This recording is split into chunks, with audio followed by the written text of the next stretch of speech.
사랑하는 여러분, 오늘 이 시간을 통해 우리를 향한 하나님의 놀라운 평강과 은혜가 여러분의 삶에 가득하기를 먼저 기도합니다. 우리가 함께 나눌 이 이야기가 여러분의 마음에 깊은 울림을 주고 혹시 지쳐있다면 새로운 힘을 얻는 계기가 되기를 소망합니다.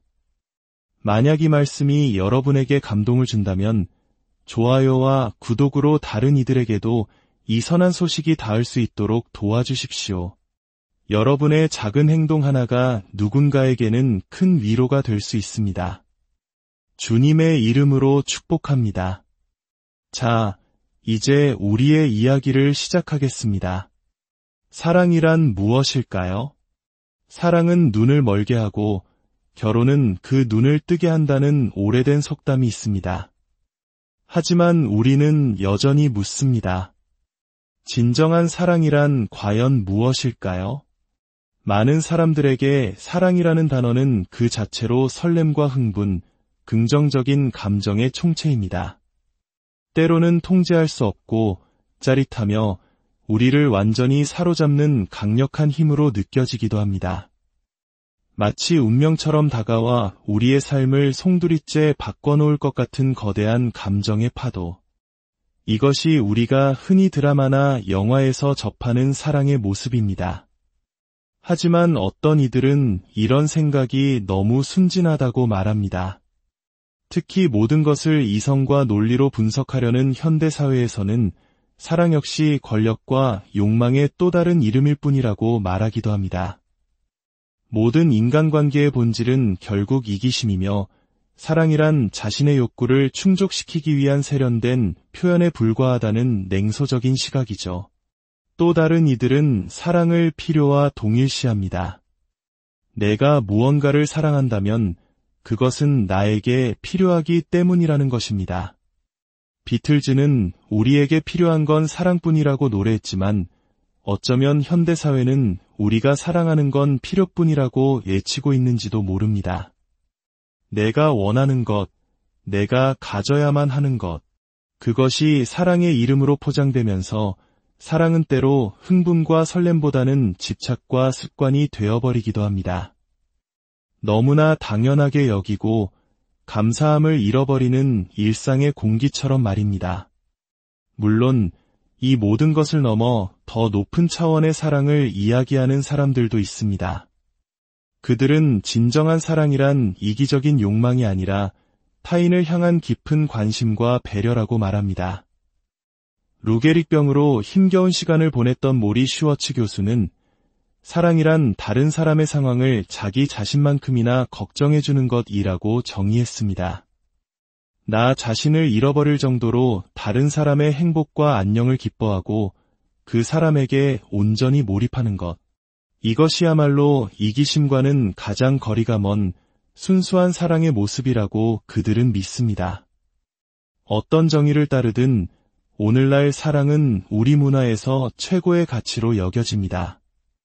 어떤 행동이든 사랑이라는 이름이 붙으면 모든 것이 정당화되고 더 이상의 질문이나 설명은 필요 없는 것처럼 보입니다.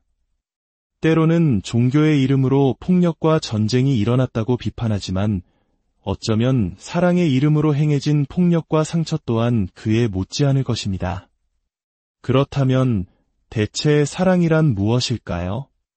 이 영원한 질문에 대한 답을 우리는 오늘 하나님의 말씀, 그 중에서도 많은 사람들이 쉽게 지나치는 구약의 한 부분인 소예언서를 통해 찾아보고자 합니다. 이미 소예언서라는 이름에서부터 약간의 편견이 느껴질 수 있습니다. 소라니, 뭔가 덜 중요하게 들리지 않나요? 이렇게 거대한 질문에 대한 답을 찾기 위해 굳이 작은 책들을 들여다봐야 할까요? 마치 메이저리그 경기를 볼 수 있는데 굳이 마이너리그 경기를 보는 것과 같다고 생각할 수도 있습니다. 하지만 먼저 기억해야 할 것은 구약 성경 역시 신약과 동등한 하나님의 말씀이며 사실 성경의 대부분을 차지한다는 점입니다. 여러분이 지금 성경을 가지고 있다면 신약 성경의 첫 책인 마태복음을 펼쳐보십시오.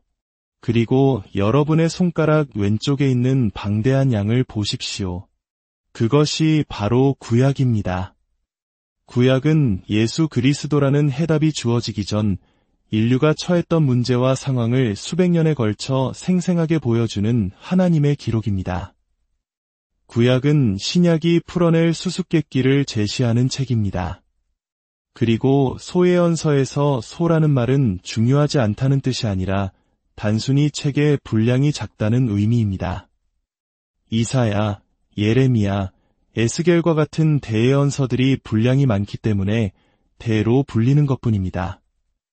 소예언서들은 그 시대의 대예언자들 못지않은 영향력을 가졌던 하나님의 사람들이었습니다. 이들의 메시지는 결코 작지 않습니다. 하나님의 영감으로 기록되었으며 우리에게 주시는 진지하고 중요한 목적을 담고 있습니다. 오늘 우리는 이 12권의 소예언서 중에서도 가장 오래되고 또 가장 긴 책 중 하나인 호세아서를 통해 사랑의 본질을 탐구해 보고자 합니다. 호세아는 기원전 8세기 이스라엘이 남과 북으로 분열되어 있던 시기에 북이스라엘 왕국에서 활동했던 예언자입니다. 당시 북이스라엘은 영적으로 그리고 정치적으로 극심한 혼란을 겪고 있었습니다. 바로 그 절망의 시대에 하나님께서는 당신의 백성에게 무엇을 말씀하고 싶으셨을까요? 그 메시지의 핵심은 호세아서 1장 3절에 나오는 한 단어, 결혼이라는 단어에 압축되어 있습니다. 이 책은 한 남자가 한 여자와 결혼하는 이야기입니다. 그 남자는 바로 예언자 호세아입니다. 그리고 그 여자의 이름은 고멜입니다. 중요한 것은 그녀의 신분입니다. 하나님께서는 호세아에게 이렇게 명령하십니다. 너는 가서 음란한 아내를 맞이하여 음란한 자식들을 낳으라. 이 나라가 여호와를 떠나 크게 음란함이니라. 이것은 실로 충격적인 명령이었습니다. 하나님의 거룩한 말씀을 전해야 할 예언자에게 음란한 여인과 결혼하라고 하신 것입니다.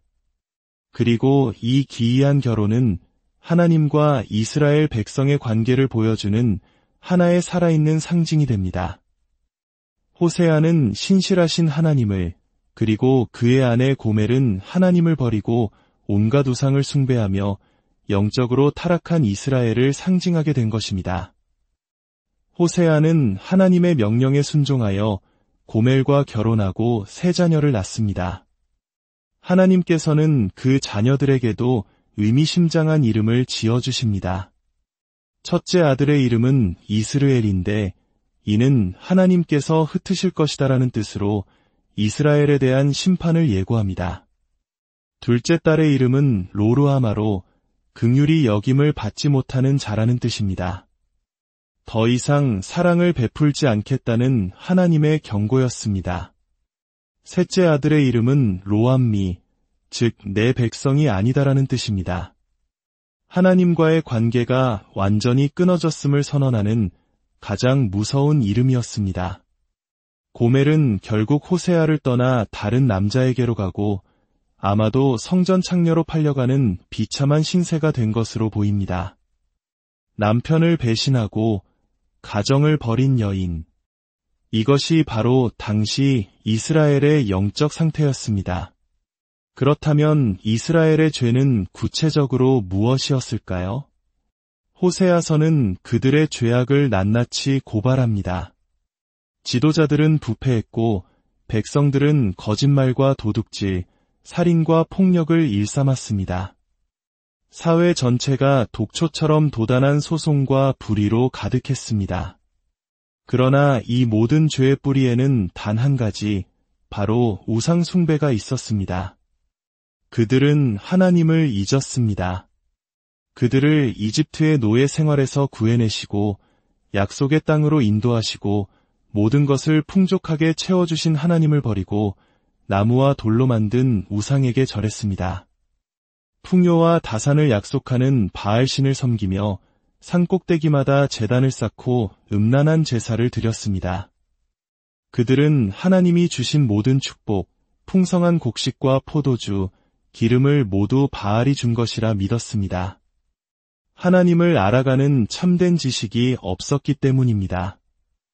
호세아서에서 말하는 안다는 것은 단순히 지식적인 알미 아니라 부부가 서로를 깊이 아는 것과 같은 인격적이고 친밀한 관계를 의미합니다. 이스라엘은 하나님과의 그 친밀한 관계를 버리고 영적인 간음을 저지른 것입니다. 더 끔찍한 것은 종교 지도자들이 백성들의 죄를 먹고 살며 그들의 악행을 즐겼다는 사실입니다. 죄를 막아야 할 사람들이 오히려 죄를 조장하고 이익을 챙겼습니다. 그들은 자신들의 손으로 만든 우상에게 입을 맞추고 하나님의 형상으로 만들어진 사람을 제물로 바치는 가치관이 완전히 뒤집힌 상태에 이르렀습니다. 사랑해야 할 것을 미워하고 미워해야 할 것을 사랑하게 된 것입니다. 이 모든 죄의 근원은 무엇이었을까요? 바로 교만이었습니다. 그들은 자신들의 힘과 군사력을 의지했습니다. 풍요로워지자 교만해졌고 결국 그들을 만드신 창조주를 잊어버렸습니다. 사랑하는 여러분, 이것이 단지 2800년 전 이스라엘만의 이야기일까요? 우리 자신을 돌아봅시다. 우리의 마음은 어떻습니까? 하나님보다 더 사랑하는 것, 하나님보다 더 의지하는 것이 있다면 그것이 바로 우리 시대의 우상입니다. 성공, 돈, 명예, 쾌락, 심지어는 다른 사람의 인정이나 내 자신의 의로움까지도 우상이 될 수 있습니다. 우리는 입술로는 하나님을 예배한다고 말하면서 실제 삶에서는 내 욕망과 계획을 따르고 있지는 않습니까? 호세아서에 비친 이스라엘의 모습 속에서 우리 자신의 일그러진 자화상을 발견하게 됩니다. 하나님께서는 이처럼 타락한 백성을 향해 무서운 심판을 선고하십니다. 징계하고 파괴하고 흩어버리고 수치를 안겨주겠다고 거듭 말씀하십니다. 마치 사자처럼 그들을 찢고 홍수처럼 진노를 쏟아부으시겠다고 경고하십니다. 죄에 대한 하나님의 공의는 이토록 엄중합니다. 하지만 이 책의 놀라움은 여기서부터 시작됩니다. 칠흑 같은 심판의 메시지 사이로 한 줄기 빛처럼 희망의 약속이 흘러나옵니다. 하나님께서는 끊임없이 회개하고 돌아오라고 외치십니다. 오라, 우리가 여호와께로 돌아가자. 여호와께서 우리를 찢으셨으나 도로 낫게 하실 것이요 우리를 치셨으나 싸매어 주실 것임이라. 하나님께서는 심판을 원하시는 것이 아니라 우리가 죄에서 돌이켜 다시 당신의 품으로 돌아오기를 간절히 기다리고 계셨던 것입니다. 이 책의 가장 감동적인 부분은 하나님의 마음이 가장 절절하게 드러나는 11장입니다. 하나님께서는 이스라엘을 어린 아이였을 때부터 사랑하셨다고 마치 아버지가 아들의 팔을 잡고 걸음마를 가르치듯 그들을 돌보셨다고 회상하십니다. 사랑의 줄로 이끄시고 친히 몸을 굽혀 먹이셨다고 말씀하십니다. 하지만 그들은 계속해서 하나님을 배반하고 멀리 떠나갔습니다. 하나님의 진노가 그들을 향해 불타오르는 것이 마땅했습니다. 그러나 바로 그 순간 하나님의 마음 속에서 놀라운 반전이 일어납니다. 에브라임이여, 내가 어찌 너를 놓겠느냐? 이스라엘이여, 내가 어찌 너를 버리겠느냐?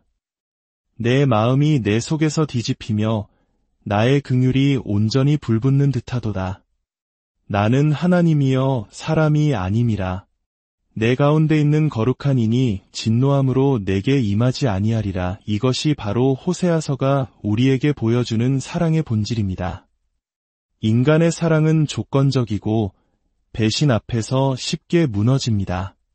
그러나 하나님의 사랑은 우리의 죄와 실패에도 불구하고 결코 포기하지 않는 사랑입니다. 그 사랑은 우리의 어떠함에 근거하는 것이 아니라 전적으로 하나님의 선하신 성품과 긍휼하심에서 비롯됩니다. 결국 하나님께서는 호세아에게 다시 한번 충격적인 명령을 내리십니다. 집을 나가 몸을 팔고 있는 아내 고멜에게 다시 가서 돈을 주고 그녀를 사서 데려오라는 것입니다. 그리고 다시 그녀를 사랑하라고 명령하십니다. 너는 또 가서 다른 남자의 사랑을 받아 음녀가 된 그 여자를 사랑하라. 이스라엘 자손이 다른 신을 섬기고 건포도 과자를 즐길지라도 여호와가 그들을 사랑하는 것 같이 하라. 호세아는 순종합니다. 그는 값을 치르고 그의 부정한 아내를 다시 사옵니다. 이것이 바로 죄의 노예가 된 우리를 향한 하나님의 사랑을 보여주는 가장 완벽한 그림입니다. 그리고 이야기는 마침내 한 사람을 가리키고 있습니다. 바로 예수 그리스도입니다. 호세아서의 모든 예언과 상징은 예수님 안에서 완성됩니다. 이스라엘이 실패한 하나님의 아들의 역할을 예수님께서는 온전히 순종하심으로 이루셨습니다. 호세아가 값을 치르고 고멜을 되찾아왔듯이 예수님께서는 십자가에서 자신의 생명을 값으로 치르시고 죄와 죽음에 팔렸던 우리를 되찾아 주셨습니다. 이야기 속에서 우리는 누구일까요? 우리는 고통받는 예언자 호세아가 아닙니다. 우리는 바로 자격 없고 배신했으며 더러워진 고멜입니다. 우리가 바로 고멜입니다. 하나님의 신실한 사랑을 끝없이 배반하고 세상의 헛된 것들을 쫓아다니던 우리. 그러나 하나님께서는 그런 우리를 포기하지 않으셨습니다. 우리를 찾아오셨고 십자가의 보혈이라는 엄청난 대가를 치르시고 우리를 사셨습니다. 그리고 말씀하십니다. 너는 이제 내 것이다. 내가 너를 사랑한다. 이것이 사랑입니다. 우리가 하나님을 사랑해서가 아니라 하나님께서 먼저 우리를 사랑하셨습니다. 우리가 깨끗해서가 아니라 우리의 모든 더러움을 덮어주시기로 작정하셨습니다. 우리가 자격이 있어서가 아니라 오직 은혜로 우리를 당신의 자녀 삼아주셨습니다. 이것이 복음입니다. 우리가 무엇을 했기 때문이 아니라 하나님께서 어떤 분이신가에 대한 소식입니다. 오늘 호세아서를 통해 우리는 진정한 사랑이 감정이 아니라 결단이며 받는 것이 아니라 주는 것이며 변하는 세상 속에서도 결코 변치 않는 하나님의 약속임을 배웁니다. 그 사랑이 오늘 상처받고 지친 여러분의 마음을 어루만지기를 원합니다. 여러분이 고멜처럼 느껴질지라도 여러분을 향한 하나님의 사랑은 결코 멈추지 않는다는 사실을 기억하십시오. 그 사랑 안에서 참된 자유와 회복을 경험하시기를 주님의 이름으로 축원합니다. 함께 기도하겠습니다. 하나님 아버지, 오늘 호세아서의 말씀을 통해 우리를 향한 아버지의 놀랍고 끈질긴 사랑을 다시 한번 깨닫게 하시니 감사합니다. 우리는 너무나 자주 하나님을 잊고 세상의 헛된 것들을 쫓아가는 고멜과 같은 존재임을 고백합니다. 그런 우리를 버리지 않으시고 끝까지 찾아오셔서 십자가의 보혈로 값을 치르고 우리를 구원해 주신 그 은혜에 감사를 드립니다. 이제는 우리의 삶이 그 사랑에 응답하는 삶이 되게 하여 주옵소서. 우리를 변화시키시고 우리 또한 하나님과 이웃을 향한 조건 없는 사랑을 실천하며 살아가게 하옵소서. 이 모든 말씀, 우리를 영원히 사랑하시는 구주 예수 그리스도의 이름으로 기도드립니다.